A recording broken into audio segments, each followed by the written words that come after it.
What is up? Welcome to a very special edition of Nerdtooine and Movie Podcast. We're calling this segment, it's a new segment, call it Full Circle. I have with me one of my good friends, the very first person I actually interviewed as a nerd, and the second guest ever on this on my podcast, Jason Douglas. How you doing, my friend? I'm doing well. Thank you very much for having me back. It is truly an honor and a pleasure. It is very much, literally, a full circle for both of us, isn't it? Yeah, I mean, we were just talking about it before we started. It's been, like, I couldn't even get the exact date, but it has been a year since we last spoke. I mean, on camera. I mean, of course, right. we kind of talk all the time, but on camera, this is the first time in a year. Right, so why don't you give a quick little rundown of all you've accomplished in that year? So when we did this like a year ago, I was personally still kind of in the middle. Like when you look at it in retrospect, in the middle of the process of putting my very first comic out there in the world, parallel through SourcePoint Press, 64-page one-shot graphic novel. And I was in this part where there had been a kind of the creative process of a couple of years, putting it together, getting it out there, going through the pre-solicitation through Diamond and stuff like that. And then the pandemic hits and everything kind of hits the fan. And if I'm being honest, and the perspective it's been put in since we last talked, like a complete and utter flop on release.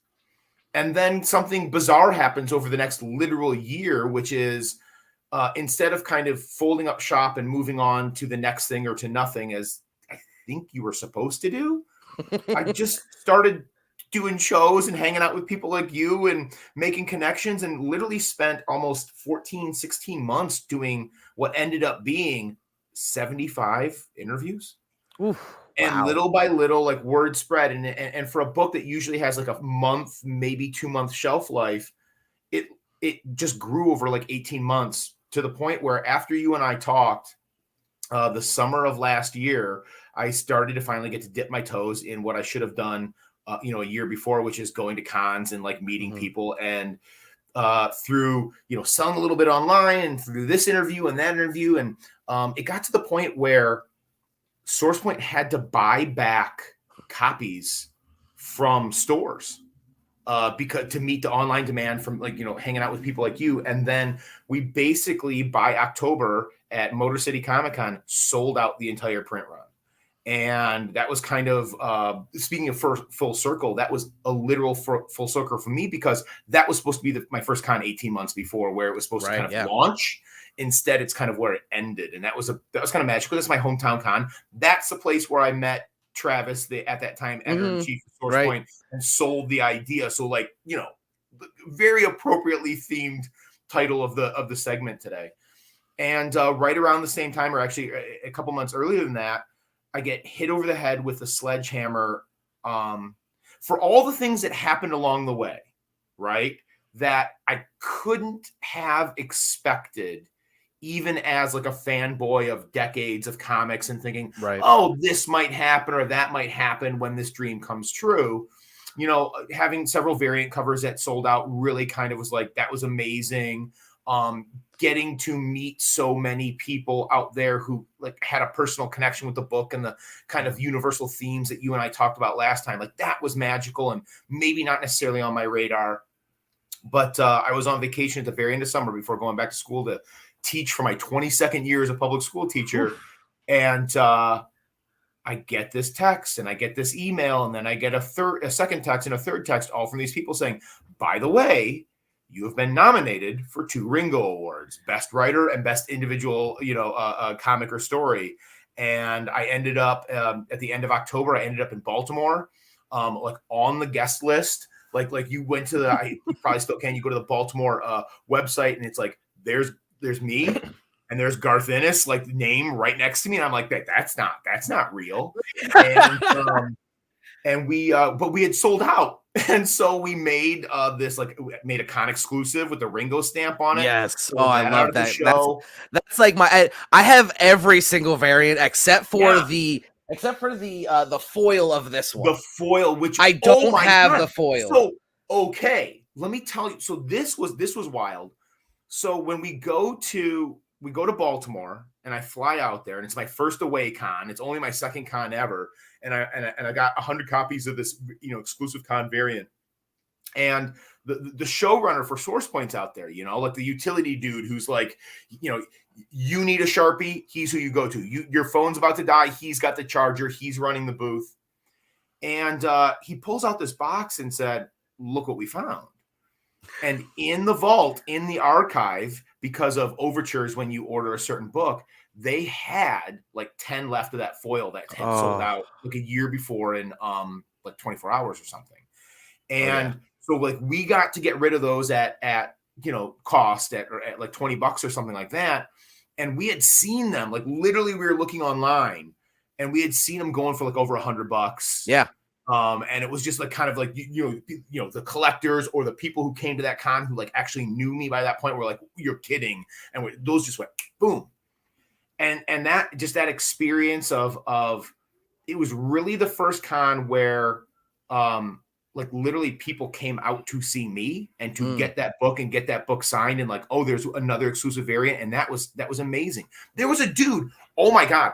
There was a dude who shows up and he had made a trading card, like a baseball card of me with one of the ridiculous pictures. I think it was even one of the pictures like you used on like the promotional stuff from a year ago. I got some weird facial hair and there's like a weird pirate hat. Yes, on me.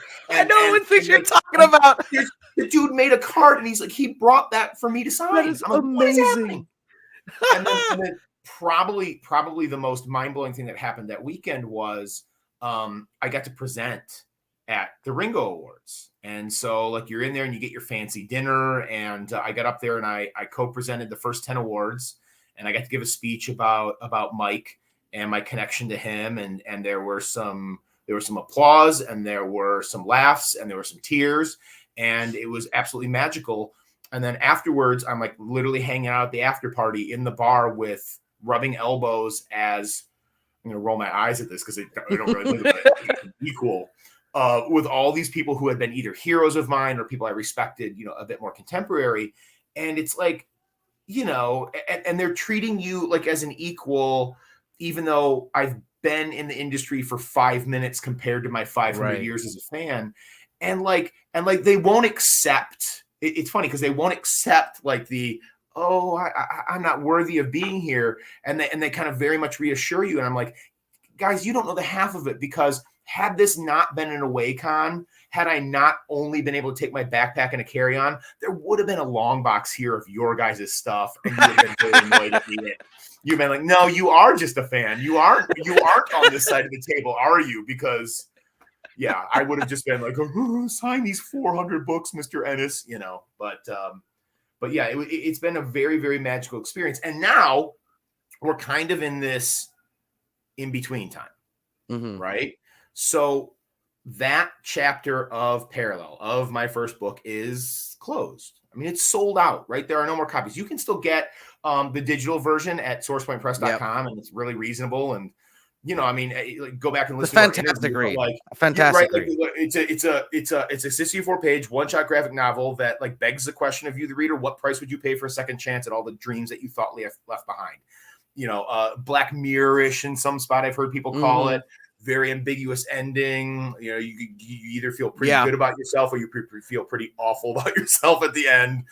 And then kind of, my favorite thing about the comics that I love is it kind of suggests that you want to reread it right away, so you get your bang for the buck. No, and we talked about that on the first show, that I literally reread it so many times because it spoke to me on such a deep level, and honestly, I think it speaks to a lot of people, because that's why, I mean, you were nominated for a reason. I mean, it's not because you sold out. We talked about it, but like my plan from the beginning was to make it be as much as it could be, right? It's not one thing. It's got the sci-fi wrapping paper of a tale of parallel worlds and an alternate you reaching out to you and offering you that second chance. I mean, that's the fanboy in me, right? But at its core, it's those universal themes of existential dread, of time passing, of dreams deferred, and maybe you never get another shot at it in life, right? but that chapter is closed. Like I said, it's like sold out. So now I'm at this point where I'm moving forward with 2 projects. There is coming probably next year a special edition of Parallel. I get to do that. I get to totally nerd out and get one of those bigger, fatter editions with literally like 50 pages of back matter at the back. And that's like I've been working on that pretty hard lately. And we're talking a cover gallery. We're talking annotated script pages and unseen preliminary art and rough pencil pages. And afterwards that I wrote that is touching and heartbreaking and whatever and very heartfelt by me. And then I don't think I've announced this to anybody else. I think you're getting exclusive here. Oh. There is going to be exclusive to that edition a 10-page brand new parallel story, a comic in the back. And that's like news, like for the people who have read this book, that's news, because just about every interview that I ever did was like, is there going to be more? And my answer was always no. I mean, the story's done. Look at the splash page of the last panel. There's nothing more to say here. The rest is up to you. So, kind of what I'm excited about, and this is, I haven't talked about this either. I'm going to spill it here. So there's a couple of in Parallel, there's a couple of comic book tropes that I got to play with because I was such a fan of, as a kid. I talk about this in some of the text in the back matter, but like there's that scene. One of my favorite scenes in Parallel is the villain splaining scene, which can be very James Bondy and very eye-rolly. And I tried to put a twist on it that made it a bit fresher and a bit like tongue-in-cheek of like, I can explain it this way, says the villain, or maybe it's actually this reason, or maybe it's actually this reason. And does it really matter? This is what you want. It doesn't matter what I tell you here in my villain splaining speech, right? So I get to have fun writing that scene. And I was like, you know what? One of my other kind of favorite, just almost ridiculous things from like the comics I read growing up, and DC did it too, but Marvel was so good at this. And it's the editor's note about there's all this like exposition, or there's all this stuff that's happening in another book, and there's that note, there's that asterisk in the narration, and it's like some major thing just happened between issues, between pages, possibly even between panels, and you're like, this major event, and but just moving on. So basically, what you're gonna get is this 10-page story that is a zoom in on all of our major characters from Parallel about some stuff that happened in a little more detail, a little more depth than what we got to see in the book. But like in some of the scenes that you're familiar with, you're going to take a step back and see what actually happened next before the next time you see them. And there's some relationship stuff in there. And then Other Landing comes back and ties it all in the end. It's actually called, I mixed my metaphors and called it The Hope Before the Storm, because it kind of takes place in that little, there's like in Parallel, there's like 2 pages of hope where we think Landon's going to be okay. Yeah. Before it just falls apart as bad as it can fall apart. And this is 10 pages of expanding on that hope. And you really get into going, oh God, that would be so great for that character. And look, I'm so happy for that character. And they're going to be okay. And then it's going to still go back to where it was. And you're like, oh no. But so I've been working on that. And then I've got a brand new project going too with a brand new story. And it's called Jane American. And it's a post-World War II, in the same vein as Parallel, wrapped in a comic book nerd's dream, in this case, some enhanced powers, some superhero stuff, but really about some deeper themes, in this case, identity, gender, race, and truly being who you want to be, because it's my 15-year-old female protagonist, very much dedicated to and loosely based on my grandmother, my late grandmother, and then all the young ladies who have come through my room over the last 22 years, that even in the 21st century, not quite feeling comfortable in the society around them, letting them be who they are. Extrapolate that times 10 back to 1946, when gender and race and identity roles were even more entrenched and ingrained than they are today. And a young Jane trying to break out of that while masking who she truly is, which is somebody who could like bench press 15 of you and me. Right. Well, I mean, we talked about it in the first interview, and I've quoted you so many times. You said that comics are the most malleable of type of entertainment because you can tell any story. And that, like I said, I've quoted, like, if you had that copywritten, I would owe you so much money because I quote all my. I had Jason Douglas. He said it the best. It's so malleable. You can tell any story, and like what you're doing, you're also telling a story, and then kind of like putting a nice little bow that will attract people who wouldn't normally read like that. Like parallel, it's kind of like a psychological and type thing that a lot of people wouldn't dive into just because they know the story. Like you had this whole like parallel universe thing. That was like, oh, sci-fi. Let me check this out. And I think it's gonna be the same thing with your new book too, because this one has superpowers. So it's like, oh, you'll just get so many people to just give it a shot based off that alone, and it's gonna be great. I don't think I've vocalized this way before, but I'm old enough where when I was a kid, it was before the nerds had won, right? Yep. And so like it was not easy to be more than one thing, to be embraced by more than one group, clique, type. You were a nerd, you were a jock. I mean, we look at like Breakfast Club as a cliche, but like that came out when I was like 8 or something like that, and it becomes a template for like 90s kids like me. Like, yeah, that's what it is. You're in one category or another, and I was, in my heart and in my mind, in like 10 different camps. Yeah. And so I think there's something ingrained in me that when I'm going to write something, I want to engage the comic nerd in me. I want to engage the sad middle-aged man in me. I want to engage the dad in me, the teacher in me, the history nerd in me. Do you know what I mean? And so, no, absolutely, yeah. Like Jane American hits.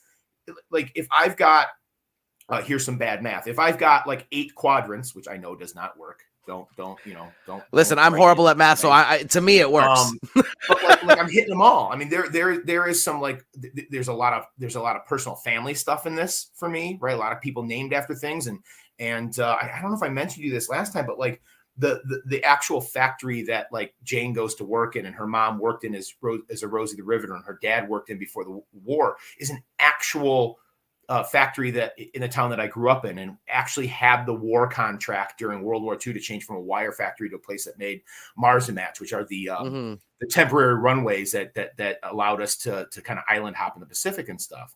And like, this is all real stuff. My great grandfather worked in that factory, and I got to go look at it and take pictures of it for reference photos for the artist right before it got torn down. I mean, there's personal family history. There's a lot of history nerd stuff in there that I love, looking up and researching and writing. And then obviously, like, it's, on its surface, there's a superhero comic there too, right? Yep. We've got a hero with enhanced powers that are triggered by a traumatic event in her life, and there's a splash page or two where you're gonna going, I know that, like, that's what I've been reading for 30 years, but at the same time, hopefully it's gonna touch a lot of people's hearts and minds the way Parallel did, because it's about real stuff that a lot of us, if not all of us, experience some version of. And I just really enjoy the fact that comics is a place, maybe the only place, where you can do all of that, and it works. No, and like I said, we talked about that in the first time on the show. Like it's. Yeah. It can tell, and that's the thing where there's a lot of people that are like, I only read DC and Marvel, and we're kind of like, well, then you're missing out on a lot of content. I mean, that's on you. I mean, but they are shackled to the superhero genre. Like, they don't really have the options. I mean, DC has done a little bit more along, like, with like Nice House and things like that. Well, but I mean, Vertigo was a beast for a couple of decades. Yeah. I mean, that was it. Like, as far as DC comics, like, when I came out of being a little kid, like, Vertigo was that was the thing for me. So yeah, but like, look, and I don't know if you and I have talked about this before, but like, 80 years of financial success on more or less one thing is a pretty hard habit to break.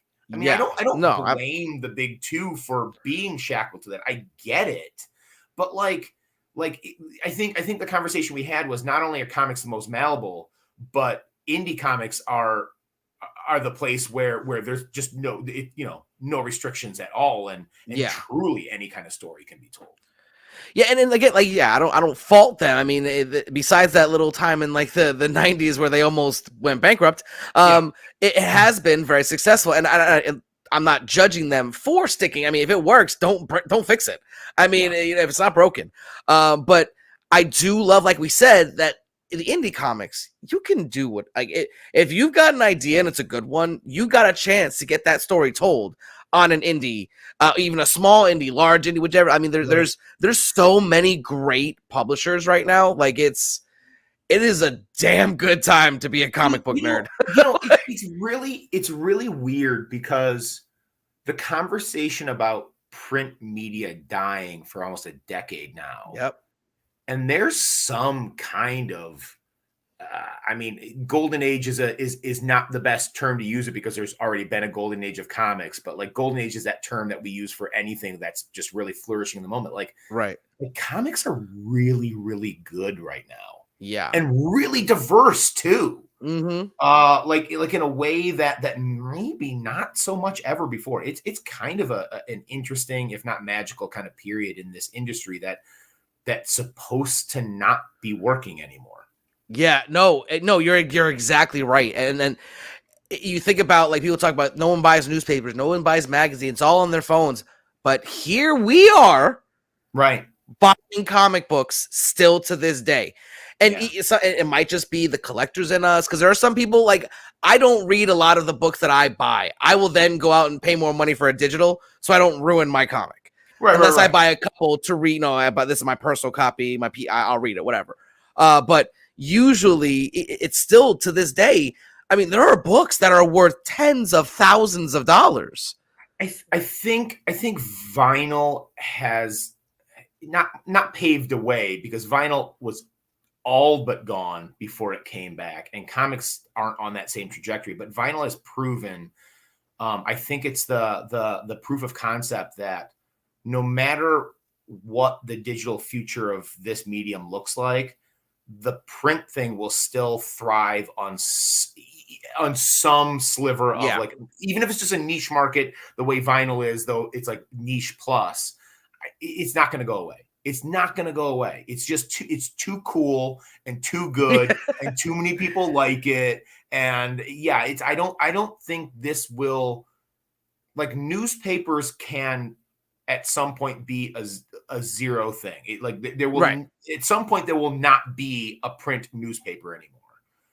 I don't think that'll ever happen with comics. No, and again, like we said, even if it is just the niche or the collectors, someone's still gonna want the paper comics, just no matter how you slice and dice it. I mean, and I have to be honest with you, you're actually a big inspiration for me, because, like, the way when you talked about how you got into comics, you just dove in. I don't know what I'm doing. I'm just gonna do it because I've got this burning desire to create this.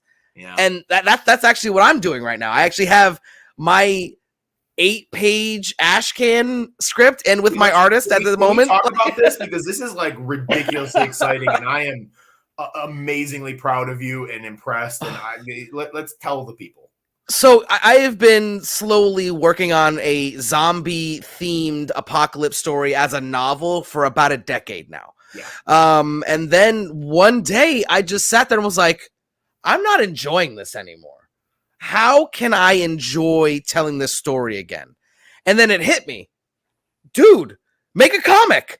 So, and I took kind of your route a little bit. I haven't even really done anything besides write what I wrote and, send it out to a couple people. And I have my artist who did some amazing character design work. This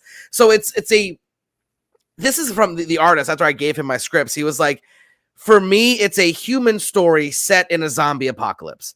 And I didn't think about it like that, but it very much is. It really is more about my belief that the majority of us, if we didn't have the governments and people telling us what to do, we would be monsters. Yeah. I really believe that. And that's why the story is called Here Walks Monsters. And throughout the entire series, you're going to wonder, who are the monsters? Is it the brainless zombies that are just trying to survive, or the humans who are completely in control of their actions. And I was told that it reminds someone of like a Walking Dead mixed with Ready Player One, because it's set in our world. It's not like where people don't know zombies. Like, it's like there will be characters that are just full on nerds that are like getting themselves killed because they thought that that Legolas sword that they bought was battle ready and it was just a prop. Like, there will definitely be things like that in there that it's just like, as a nerd, you'll go, I can see someone trying that. I love it. Like, like, I haven't written that yet, but that was something I had always envisioned. Like, just someone going out like, don't worry, man, I've got the sword of Omen, and just running out and just getting massacred. You've got your people who are doing their end of the world preparedness shopping, not at Army Surplus, but at Comic-Con is basically what you're talking about. And I think like there will be a lot of great references to keep it topical, and it's going to be entertaining. And I've been scared is the best word, because I'm not usually one to give myself props or think I'm even good at anything. I just believe people like you. They're like, dude, you like, you got this. So starting it was a very hard thing. Like we talked about how you did the same. You wrote like half of it and then stopped. I wrote the first 8 pages in like a day and a half, and then was like, wait, how much do you need for an ash can? Perfect. Let's go. I didn't even know that it needed to be 8. I literally wrote 8 pages and was like, that's what an ash can is? And then like it existed, right? And then it existed, and that is something so far past nothing that like it's not a first, like, dude, it's not a first step. It is like, it's a leap. And once it exists, like it doesn't, in some way, it doesn't matter what comes next. I mean, we hope for what comes next. We can still work hard for what comes next. But like the leap you took is still a million miles past where most people get. And there's something ridiculously cool about that. And that's, I think, I mean, as much as like, I love what you're writing about, and I, you know, and I can't wait to see it as it grows and stuff, like, as your friend, but like the thing that makes me most proud of what you did is that first leap is it's impossible for most of us, and you did it, and that's great. I especially going. I usually don't get tongue tied or I don't have things to say, but coming from you, that means a lot. Like like I said, it was your, as you said, naivete that gave me the courage to do something. Irrational confidence and blissful ignorance. Hey, literally, are you ready? The title of the afterword of the special edition of Parallel. So there you go. Yes. So I have not forgotten. Oh, I love it. Oh man, that's awesome. So Comic Problem E is in the building. Hi. You came in towards the end. This is a short segment we just started. It's a new one that I'm doing called Full Circle.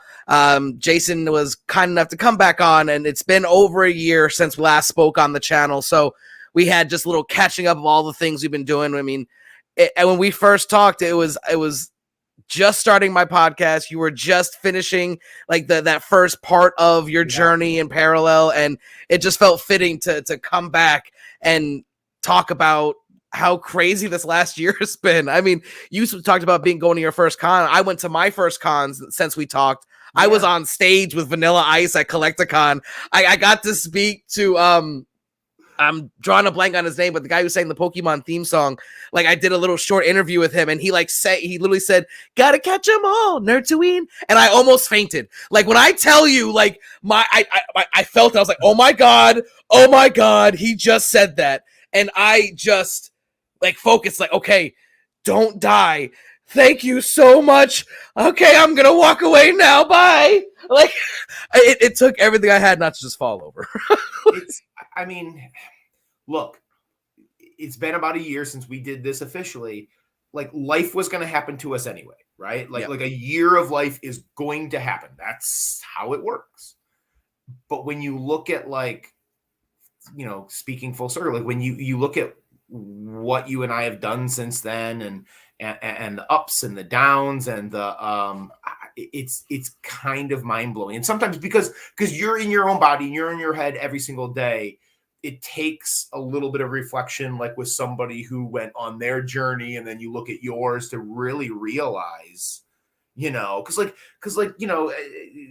anybody who's like watching this and was with us that first time, my day job's a public school teacher, right? So yep. Like today, I was not thinking about Ringo nominations and hanging out with Garth Ennis. I was thinking about, I've got essays coming in next week, and I gotta make sure they understand what a works cited page is, so they don't get sued. That's all I was thinking about. And yet, over that last year of that dominating, your day, it's like this magic has happened to both of us, and sometimes it's really nice to sit back and go, "Oh yeah, that's kind of cool. Huh, Right. I'm living this life. I love it. Cool." No, it really was. It was an absolute pleasure. I know we have, you and me especially, have a hard time not going over the boundaries. You told me, I'm looking at the clock. We're at time. We're going to do this right. We're not going to do what we're tempted to do, which is give people, whether they want it or not, another 45 minutes. We're at our time. We'll do this. I mean, because look, Jane American's going to have a Kickstarter. There's going to be a one shot with a cover artist that I'm not allowed to say anything about right now, but one, you've heard the term like punching above your weight. Yeah. There's me with whatever I am in this industry, and then there is a person doing the cover for the Jane American one shot, the Kickstarter exclusive that will I'm tongue-tied and I'm not even going to say the name out loud. So that's awesome. Come back on and we'll talk about that when we get closer to that, right? Absolutely. Yeah, we'll definitely have a real, we'll set aside a block, because we talked about doing an hours long show. We may have to do it with all the stuff that we've got going through. But yeah, so for the full circle chat, I felt it so fitting to have you be the first attendant in that full circle segment. It's been a pleasure, Jason. I really thank you. And everyone, just make sure you're following both me and Jason, because we've got some big things in the works. That's right. But until next time, my friends, this is Nerdpool Prime signing off.